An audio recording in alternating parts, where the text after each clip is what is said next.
Depuis le début du mouvement des Gilets jaunes, le journaliste indépendant David Dufresne, spécialiste du maintien de l'ordre, recense sur son compte Twitter les cas de violences policières filmés. Aujourd'hui, il en est à plus de 250 signalements.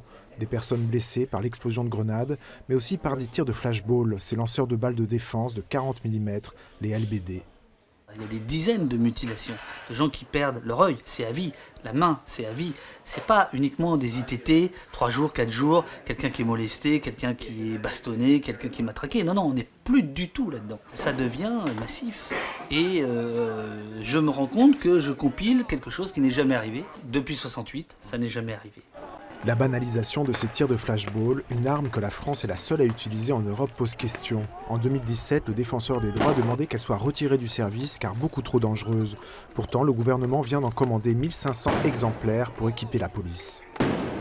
Il y a cette utilisation totalement démesurée d'armes dites de force intermédiaire, dites non létales, qui en fait, effectivement, à l'heure qu'il est, ne tuent pas, mais blessent, mais mutilent. C'est la provocation, ça, madame. Là, on voit très bien qu'on vise les visages.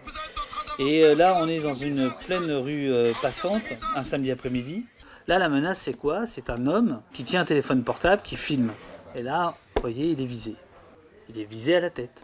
Viser la tête est formellement interdit, pourtant ils sont des dizaines à avoir été touchés. Dans les manifestations, les brigades anticriminalité interviennent de plus en plus. Armés de flashballs, ces policiers en civil non formés au maintien de l'ordre sont souvent les auteurs de tirs injustifiés. Hé, t'as touché une dame, oh! Oh, ça va pas là! Une situation qui inquiète jusqu'aux syndicats de policiers.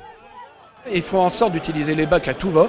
Ils ne sont pas spécialisés dans le maintien d'ordre. Moi, je regrette, je le redis, on n'arrête pas de le dire, le maintien d'ordre doit être donné aux professionnels du maintien d'ordre, que ce soit les CRS, les gendarmes mobiles. Les bacs, c'est pas fait pour ça. Ça fait plusieurs semaines qu'on n'est pas loin d'un drame. Que ce soit un drame côté gilets jaunes ou autre, mais de côté force de l'ordre. Pour ces syndicalistes, il est temps de trouver une réponse politique à la crise et non pas seulement sécuritaire, comme cette annonce faite par le gouvernement d'une nouvelle loi anti-casseurs. Et il va falloir que le président de la République, le Premier ministre, donne des réponses, mais rapidement.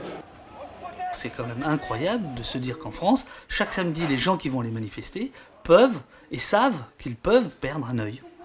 Pour éviter cette fuite en avant, il est temps de repenser le maintien de l'ordre en privilégiant des stratégies de désescalade qui existent en Allemagne ou au Royaume-Uni afin de rompre avec cette spirale de la violence.